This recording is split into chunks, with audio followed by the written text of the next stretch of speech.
Let's kick it. Atlanta Soccer tonight, live on 92.9 The Game and the Odyssey app.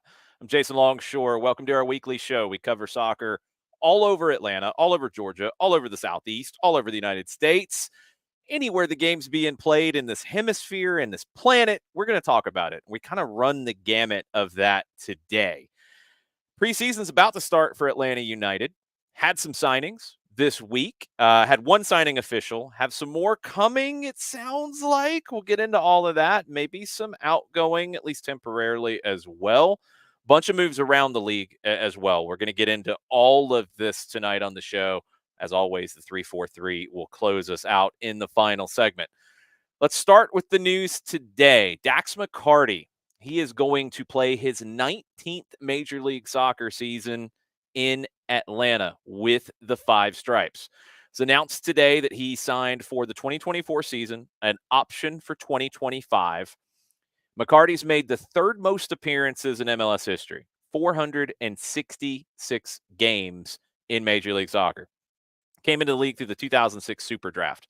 22 goals, 71 assists. We're talking about a midfielder that is instrumental in really creating the base for your team. And he's been that at quite a few different clubs around the league. He was last with Nashville SC. He's been at Dallas. He's been at DC United for half a season, New York Red Bull, Chicago Fire. He's worn the captain's armband everywhere that he's been. He has been a leader on and off the field. Yes, he's 36 years old. Played nearly 1,900 minutes in the regular season last year. Nashville got to the League's Cup final. He was really one of their first foundational signings. He was one of the most instrumental players that Nashville built things around. He's been consistent. This was something that Carlos Bocanegra talked about earlier today in the press release about his career. He's always had that consistency in terms of his performances. Bocanegra said that he's a competitor. He'll bring a good mentality and leadership to the team. He's a guy that I don't think you're asking to start 34 games at this point. And in this team, when you look at how this team, I think, is going to end up being constructed. You have Jay Fortune, who started 2 playoff games last season, who is coming into his own. I think having Dax McCarty alongside Jay Fortune on the training pitch, in the locker room, these are really big things for this team in 2024. If you do what I think this club wants to do, which is make runs in tournaments this year, make runs in the playoffs this year, you're talking about a lot of games. You're going to need to rotate. You're going to need to rotate in games. And having a veteran like McCarty, I think, is vital to having the kind of season that Atlanta United is expecting to have in 2024. Joe Fryhofer of Atlanta United, you know him from in-stadium hosting. You know him from our Countdown to Kickoff shows as well throughout the season. He had a chance to catch up with Dax earlier today. He asked McCarty about the decision to come to Atlanta United. Here's Dax. I think the word that comes to mind is grateful, and one more is probably motivated. Look, I don't. Atlanta United needs no introduction, no explanation of why players would want to join the team. When I was going through free agency and considering the options, of which retirement was definitely one of them, there were only a few teams on my list that I think really stuck out as teams that I would want to go and play for, and Atlanta United was definitely one of them. So obviously very gracious that the interest was mutual, and very excited, man. Like, just extremely excited to continue my career and go play for a team that, in my eyes, is one of the best teams in MLS and is going to be competing for trophies throughout the season. So really, really exciting opportunity. Yeah, I think that last part is the important part. There's going to be people who are going to zero in on, yeah, he thought about retiring at the end of last season.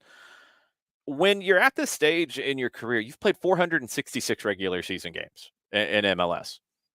You're only going to keep going if you have that motivating factor. And for McCarty, the motivating factor is winning MLS Cup. It's something that he has not done in his career yet. He's won supporter shields. He's been an all-star. He's played in big games. All of these things. He's been in an MLS Cup final before, going back to 2010 with FC Dallas. They lost to Colorado. That is going to drive you to keep chasing it. And I think McCarty is the kind of guy who is going to be energized by that challenge. And look, it's a challenge. The Eastern Conference, we've talked about it all off season. The Columbus Crew are bringing most everybody back. That's a really good team. And we saw it firsthand in the postseason. They're not going to be easy to deal with in the Eastern Conference. Orlando, not going to be easy to deal with in the Eastern Conference. Miami, not going to be easy to deal with in the Eastern Conference.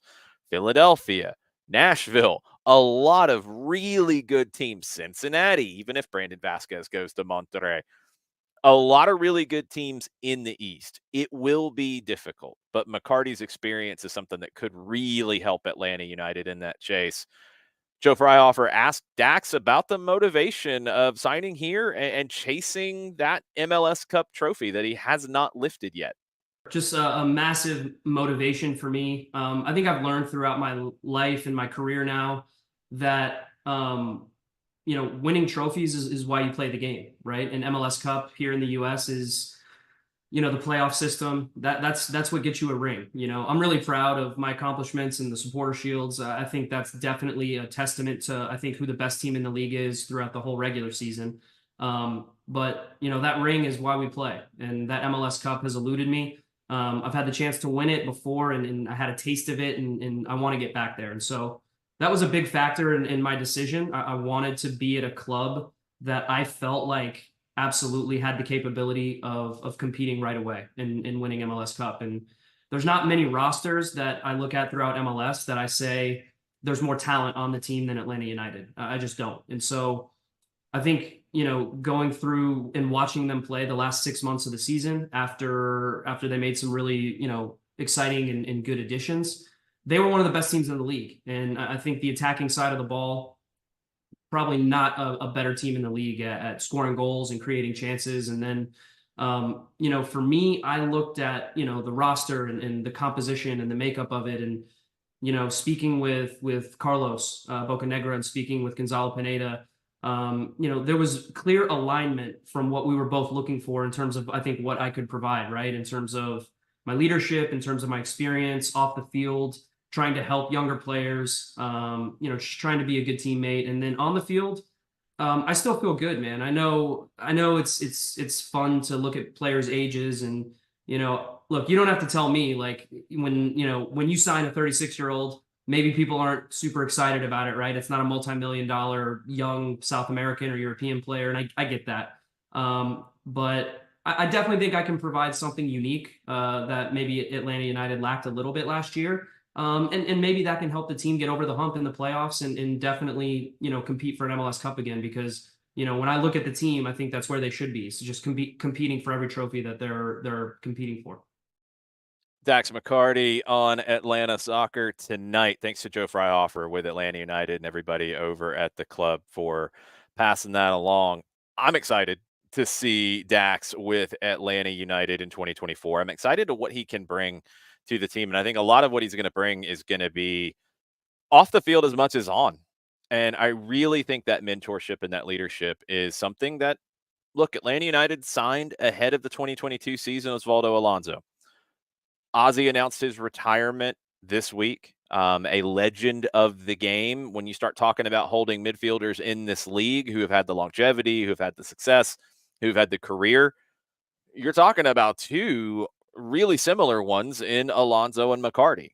And McCarty, I think, is going to be able to do what the club wanted Alonso to do. If he had had better luck with injuries, if he hadn't been tackled from behind, kind of halfway from behind, from the side a little bit in DC, and hadn't torn his ACL, which had nothing to do with him. I mean, it's a tackle, his knee buckled, and he really struggled to recover from that. And I don't know if he ever completely got back to where the team would have wanted, but you saw him around the group going into the postseason last year because of how important his presence and leadership could be, even in that state, even that diminished state where he came back from injury at the very end. I don't know how much he could have helped really in those games, but he was there because of what he brought to the table.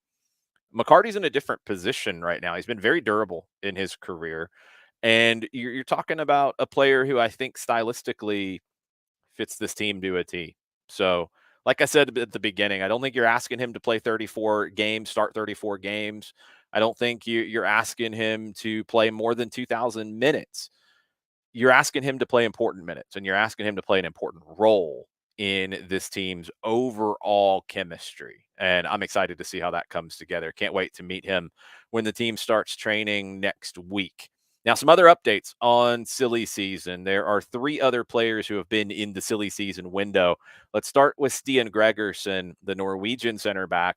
Tom Bogert of The Athletic yesterday reported that Gregersen was in Atlanta undergoing his medical, completing the move from Bordeaux. It sounds like, according to reports in The Athletic and also from French reports, that deal's done. Going to be a transfer fee of around $2 million for the center back. You're talking about a guy with 8 caps for Norway. Last one was in November, so he's a current part of the group. And a player that, if you kept up with what Bordeaux fans, you're talking about a French second division team, talking about a club that has been in the first division for probably more of its existence than it's been in the second, a proud club. You look at the fans' reaction in Bordeaux, they didn't want him to go. That's usually a good sign. And just looking at his numbers and what limited bit I've been able to see of him, I think you talk again stylistically, he fits the way that Atlanta United wants to play. Good on the ball, good distribution out of the back. Pair him with Luis Abram. I really like that combo for this team. Now, two potential outgoing deals. There have been updates on them, at least from the other side of the deal. Santiago Sosa, according to reports that hit today in Olé, which is a newspaper in Argentina, all is agreed upon. I think there's still a medical to do that Sosa would join Racing on loan in the Argentine First Division for 2024. According to Olé, there'd be a $4 million purchase option for 80% of his pass. That would mean Atlanta would have 20%. And if he is transferred on, if they do the purchase option at the end of the loan, and then he's transferred on after that, Atlanta would get 20% of that transfer. The other one is Franco Ibarra. Now, this has already been announced by Rosario Central. He was introduced late last week in Argentina. Welcome to Argentine club policy. So the way that deals get announced and when they get announced, it's a little bit different than Atlanta United and Major League Soccer clubs. I don't know where the process is in terms of I's being dotted and T's being crossed, but he's been introduced in Rosario. You're talking about another 1-year loan. Haven't really seen any detail on the purchase option that could be there or will be there. Typically, there is. Don't know what that would look like. But he's going into a club, and I've mentioned it before. This is a club in Central that is going into the Copa Libertadores. They're going to try to defend their Copa de la Liga title. This is a team that has big expectations in 2024, and they see Franco Ibarra as a player who can be a big part of that. Also mentioned, and he's not under contract with Atlanta United after the end of last season, but Osvaldo Alonso, 38-year-old legend of Major League Soccer, spent his last 2 years here, played for Minnesota for 3 seasons, really made his name with Seattle Sounders. He has called it a career. He has retired on Monday and announced that. A incredibly classy guy, and I was glad to see him get back on the field this year, even if it was in a very limited capacity. Talking about one of the good guys of the game, one of the greats of this league. I wish we'd got to see more of that here in Atlanta. The luck did not fall his way here in Atlanta, unfortunately, and didn't fall the way for the club either. I think he could have played a big role with this team. Unfortunately, that didn't happen, and Osvaldo Alonso has announced his retirement. Coming up next on Atlanta Soccer tonight, we're going to get into silly season updates around Major League Soccer. There is talk about a Golden Boot winner wanting out. There's talk about incoming, outgoing, all kinds of things happening. It's silly season. Buckle up. We'll be back in 5 on AST on 92.9 The Game and the Odyssey app.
Welcome back. Atlanta Soccer tonight, live on 92.9 The Game and the Odyssey app.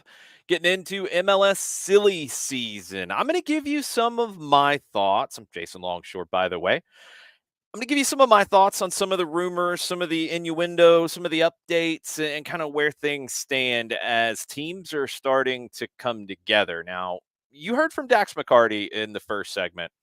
He looked around the league. He looked at teams that were potential landing spots for him. And he felt like Atlanta United had one of the best rosters out there in Major League Soccer. And when you start to look at some other teams in the league, I mentioned Columbus. They've got just about everybody coming back.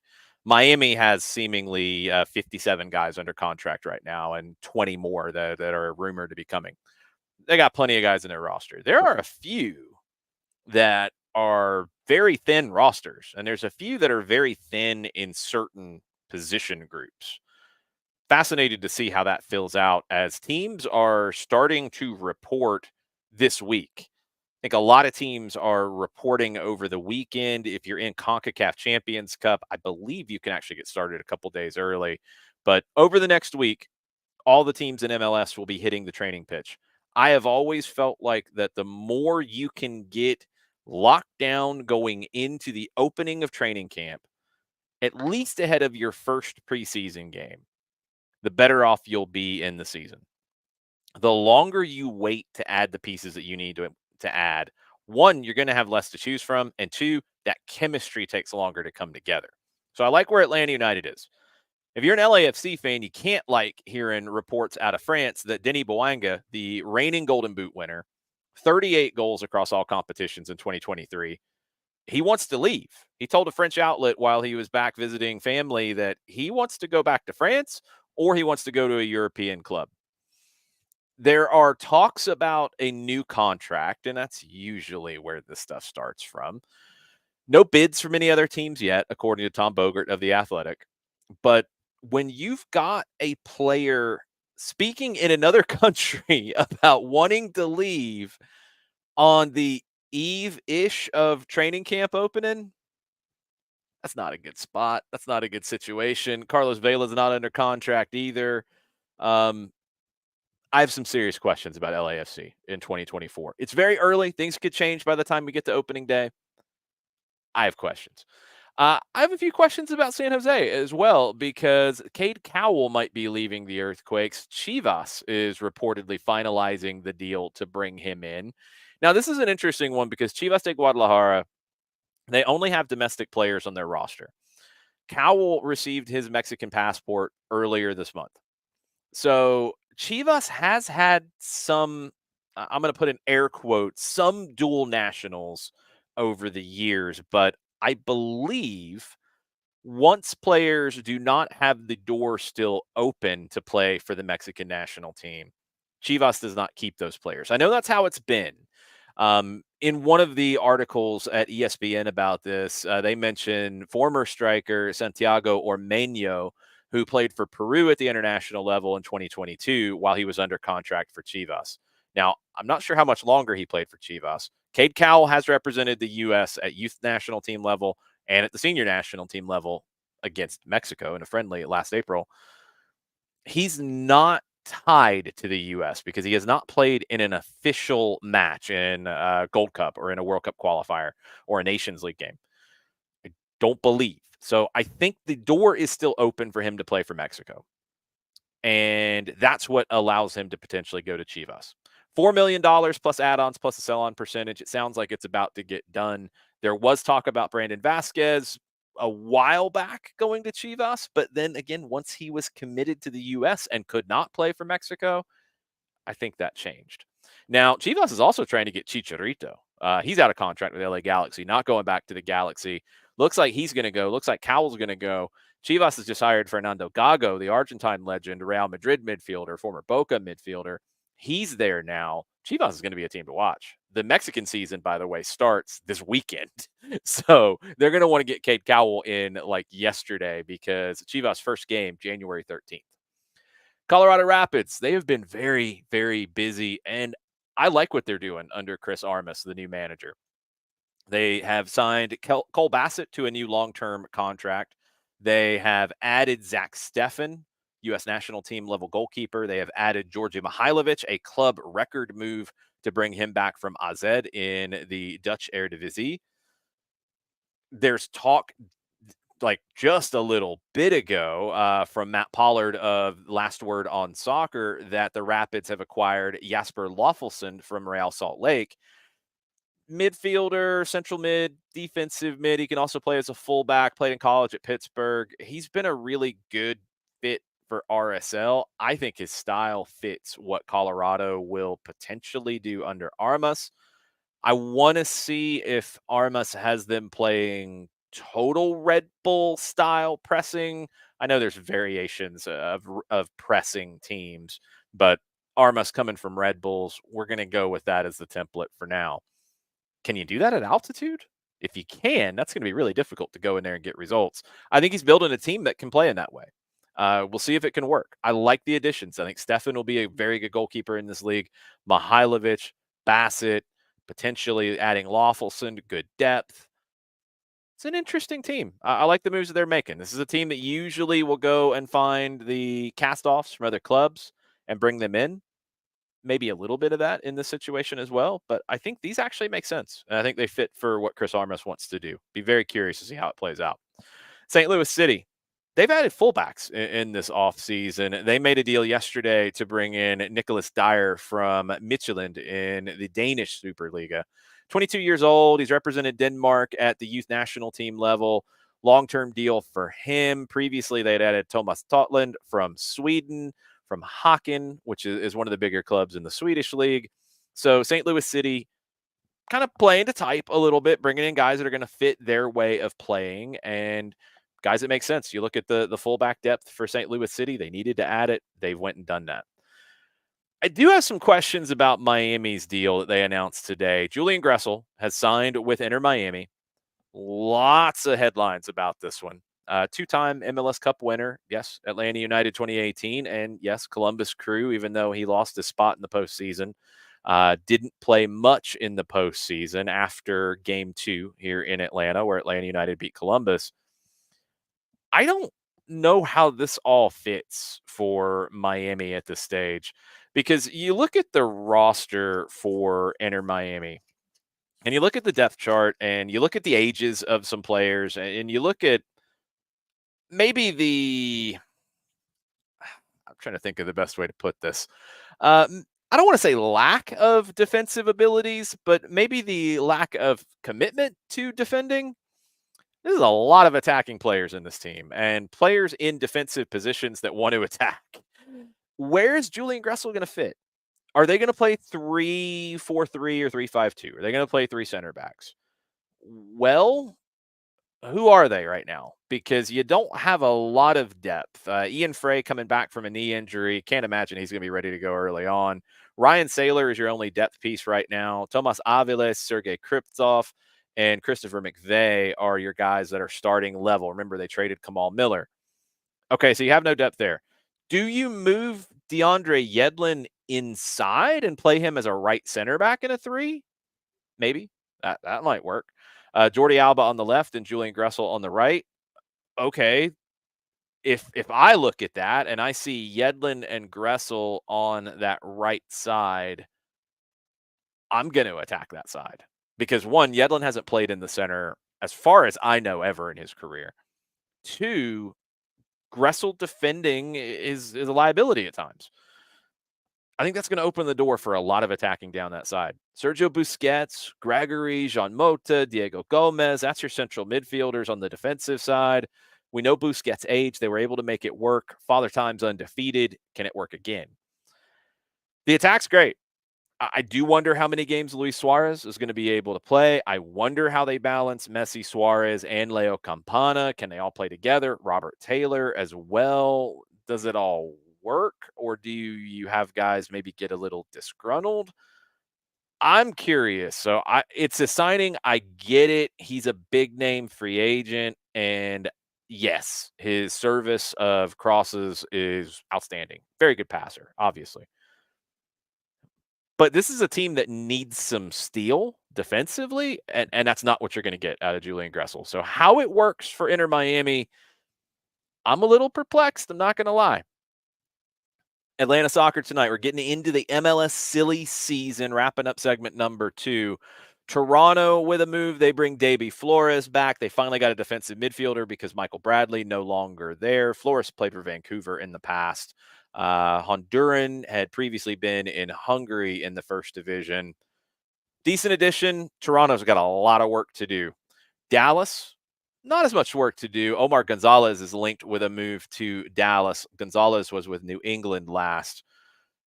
If you're adding depth and not asking him to play a ton, I think he can be helpful. It's also a move home for him. He's never been able to play in his home state and in home in his career. So maybe a little bit of an opportunity that way as well. But I don't think you're going to be able to get a lot of minutes out of him. I really don't. I thought it showed during his time in New England that there's not a lot of tread left on those tires. Montreal was one of the last teams to need a manager. They have hired their manager, Laurent Courtois, who led Columbus Crew's MLS Next Pro team, Crew 2. They won the inaugural Next Pro title in 2022. They were in the championship game in 23. He had worked in Columbus's academy before that. He's going to Montreal. Makes all the sense in the world. He was in Columbus before Wilfred Nancy came. Remember, Nancy came from Montreal to Columbus. He was already in Columbus. I think stylistically, obviously had a lot of similarity with what Wilfred Nancy ended up implementing and winning MLS Cup this year with. He's had success as a manager. I think he knows how to manage people. French speaking, that's going to help in Montreal, obviously. I think it's a good get. So it leaves Minnesota as the only one left, and Minnesota had announced an interim manager to start the season while they're still waiting for their sporting director to arrive. I think he's supposed to show up this week. Well, their interim manager is now the manager of Indy 11 in USL Championship. So they don't have that interim manager anymore. So they have moved their manager up from Minnesota United 2. That's not a good situation for Minnesota. They really need to make a move here sooner rather than later. And I don't know what's going to happen for the Loons in 2024. And it's just very, very bad. Very, very dysfunctional. A non-MLS U.S. silly season update. Emily Fox from the U.S. women's national team headed to Arsenal from North Carolina Courage, according to ESPN. Played for the U.S. women's national team at the last World Cup, 39 caps for the USWNT. First came when she was in college at UNC. Emily Fox headed to Arsenal in the Women's Super League, leaving the North Carolina Courage. We're going to talk a little bit more about the North Carolina Courage in the 343, along with 3 local stories, 4 world headlines, 3 things that make me smile about this game that I love so much. The 343 is coming up next in 5 on 92.9 The Game and the Odyssey app.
Welcome back. Final segment of Atlanta Soccer tonight for January 9th on 92.9 The Game and the Odyssey app. I'm Jason Longshore.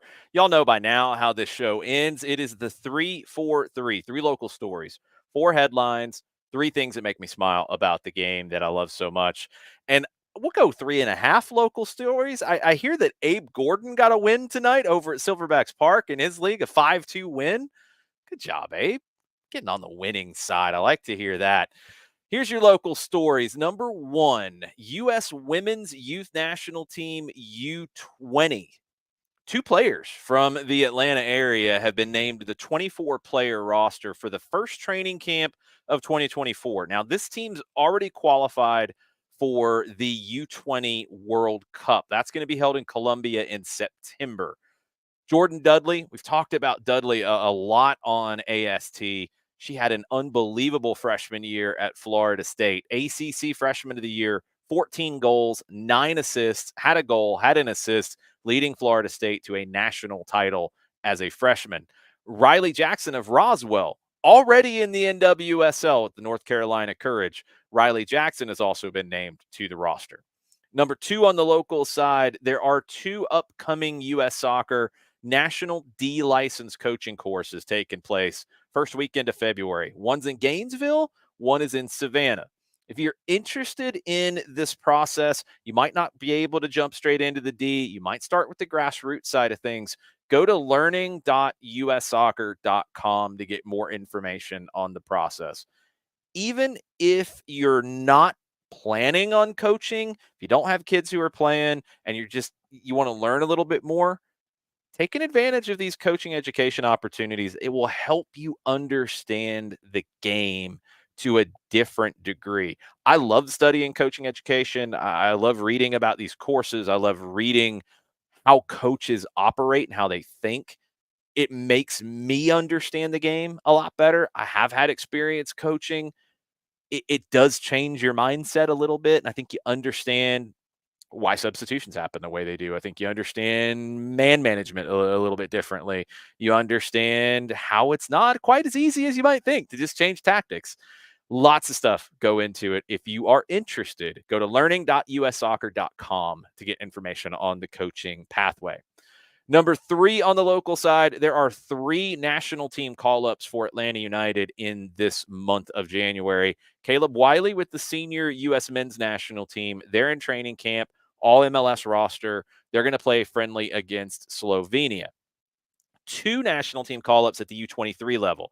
Thiago Almada for Argentina. He's been there most of the offseason.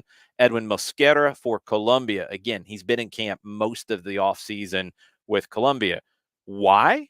Because these two teams are going to be part of the CONMEBOL, the South American Olympic qualifying tournament that starts here in 11 days. So these three guys won't be part of Atlanta United's training camp to start preseason. If Colombia and Argentina make a deep run, Almada and Mosquera are going to be with their youth national teams for a while. Mosquera hasn't been in the mix as much with the Colombian national team pool. Almada obviously was part of the World Cup win in 2022.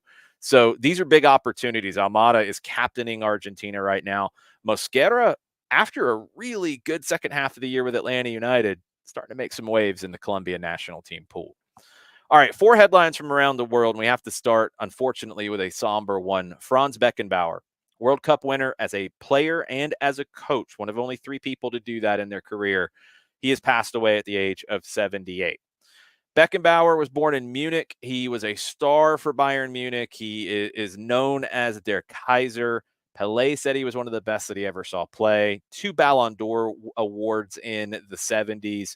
Germany's Footballer of the Century. That award was given to him in the year 2000. What you're going to associate the most with Beckenbauer, the player, is the positioning, the libero. He was a player when he broke through that you knew would be good, but you didn't really have a position for him at that time. Remember, he broke through and really came to the international stage in 1966 in the World Cup, where West Germany lost in the final to England. nobody really knew where to play him. He'd play as a fullback, he'd play as a center back, he'd play as a midfielder, as a defensive midfielder, as an attacking midfielder. He played all of it. So he kind of made a position for himself, and people will call it a libero. But if you think libero and you think Italy, what that means is the old school sweeper that would sit behind a deep lying defensive team. That's not how Beckenbauer played the position. He would pick his spots to go forward and join the attack, and he was always unaccounted for when he did it. He would break games open when he would do that. If you get a chance, go and watch the highlights of Franz Beckenbauer with West Germany. Watch it in 1966. Watch it in 1970, watch it in 1974. There's lots of footage of those 3 World Cups that he was a part of. And you'll see his evolution and you'll see the class that Beckenbauer had as a player. Now, he had a huge influence on the United States as well. He came to the New York Cosmos 1977 to 1980, came back again for the 1983 season. And he described his time in New York as some of the most enjoyable seasons of his life. He was a player at that time who, yes, was towards the end of his career, but he inspired that generation of U.S. players that qualified for the 1990 World Cup. One of the best ever to do it as a player. Won a World Cup as a manager as well. That's very, very difficult to do. Franz Beckenbauer, one of the greats of the game, passed away this week at the age of 78. Number 2 on the headline side of things, the Washington Spirit. They have announced their new manager, and it's not a surprise. It's been a poorly kept secret that Jonathan Heraldez from Barcelona would be the new manager. 32 years old. He's replacing Mark Parsons in the NWSL side. The Spirit did not make the playoffs for the second straight year. Heraldez has won a lot. He's won a Queen's Cup, 2 Super Copas, 2 First Division titles, the Champions League in 2023, a 50-game winning streak in Spanish league play. Yeah, there's not a ton of competition in the Spanish league if you're Barcelona. He was named the world's best club coach in 2023. He is currently one of the nominees for FIFA's Women's Coach of 2023. He has done it all at Barcelona. He will be joining the Washington Spirit. I'm excited to see what that team looks like under his leadership. Jonathan Heraldez, the new manager of the Washington Spirit in the NWSL. Atlanta Soccer tonight. We're at the midway point of the 3-4-3 final segment. Let's go to number 3 on the headlines. Some silly season updates for you. And we'll start with Kylian Mbappe. Yes, we did this last year at this time. We talked about Mbappe potentially going to Real Madrid. That's still on the table. PSG wanting to re-sign him, but he's out of contract at the end of the season. That was what it was last year. That's what it is this year. The new wrinkle is that Liverpool's name has been mentioned more than it was before. It was thrown around before as a crazy wild card possibility. Well, you've got Mohamed Salah, who has been linked with moves to Saudi Arabia. He had been linked previously with moves to La Liga.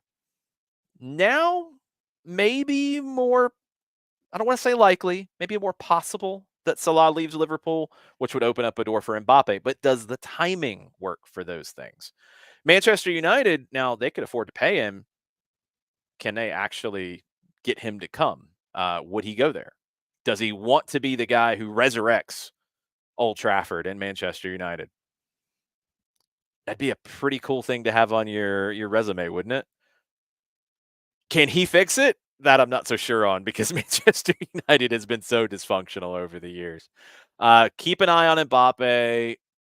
I think he's going to end up at Real Madrid sooner rather than later. I don't know if he's going to leave PSG on a free this summer. Maybe he does one more year and then agrees to go for some kind of a transfer. I'm not sure, but I think he'll end up at Madrid, if not this summer, next summer.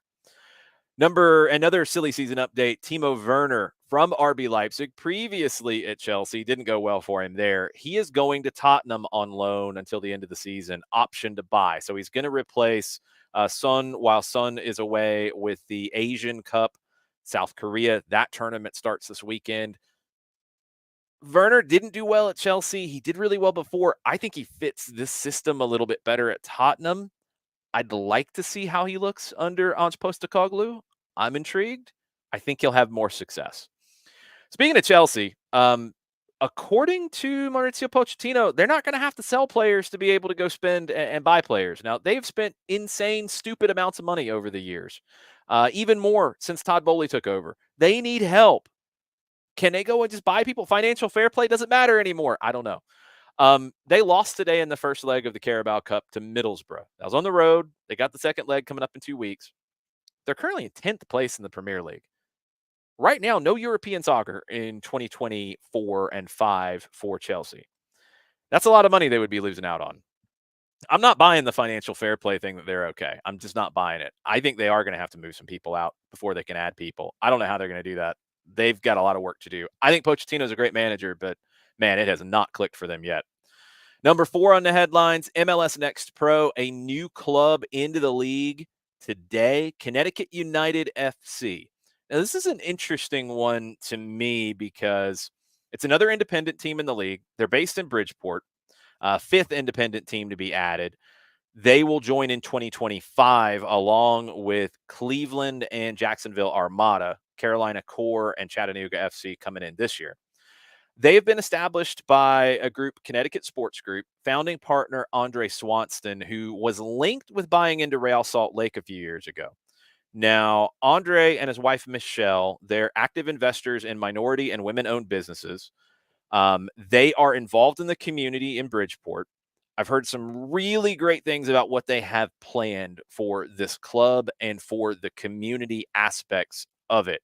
They're also going to build a brand new soccer stadium. It's going to be part of a waterfront mixed use destination idea. A lot of smaller teams in the country are doing this now. I'm fascinated by this whole project. And I don't think, just knowing that you're talking about an owner who was interested in buying into an MLS club, I don't know how it would look and how it would work long term, but I don't think they're going to be satisfied just being in MLS Next Pro. Do not be surprised if you start to hear some rumblings. Do not be surprised if you start to hear that might be another potential expansion team. I know Don Garber has thrown some cold water on these things, but you're going to have more owners that want to buy into MLS. I think they're going to go to 32 teams. Keep an eye on Connecticut. 3 things that make me smile about the game as we finish things up on an AST Tuesday night. Number 1, go to ussoccer.com or US Soccer on social media. Read the great feature on Corey Rockwell, originally from Powder Springs. Just finished up a 17-year run as a FIFA assistant referee. He's going to continue to work in MLS, US Pro Leagues, college game, but most importantly, he's going to continue to mentor young, up-and-coming referees all over the country, but specifically in Georgia. Corey Rockwell is one of the really good guys in the game, one of the best to ever do what he does as an AR, and he's going to keep going, although he is going to step back from having that FIFA badge. Number 2 on things that make me smile, I've been talking to a lot of folks over the past couple of weeks, the Georgia high school season right around the corner. Excited for the rivalries, excited to see some of these teams that made runs that were surprising last year. Exciting to see some of the talent on display. We're going to have a lot of games broadcast on our Soccer Down Here platform, our Tuesday night AST experience. Going to go on the road for some of these big high school games coming up. You're going to hear from coaches around the region. It's going to be very exciting. The high school game's at a level that it's never been at in Georgia soccer history. Love being a part of it. Can't wait for the new season to start first week of February. And number 3, y'all know by now, and we need you to sign up to be part of the AST First Goal event, January 25th, Top Golf Midtown. Andy Bunker's going to play. You can play on his team. Bo Morgan, Squid Billy going to play. You can play on his team. Sign up. Let us know what team you want to play for. While it's still open, you can get placed there. Your money that we raise for this event will help build a mini pitch in McDonough at Alexander Park. Southern Crescent Soccer Foundation is the beneficiary of this year's First Goal event. We need the signups to get this done. We're going to be broadcasting live. It's going to be a crossover show with John Chuckery and with me. Mike Conti's going to be there as well. I'm pumped to bring this event to you. Get signed up. Go to scsoccerfoundation.com for more details or on my social media at Longshore. Thanks for hanging out with me tonight. AST back next Tuesday at 10 o'clock. Adios, everybody.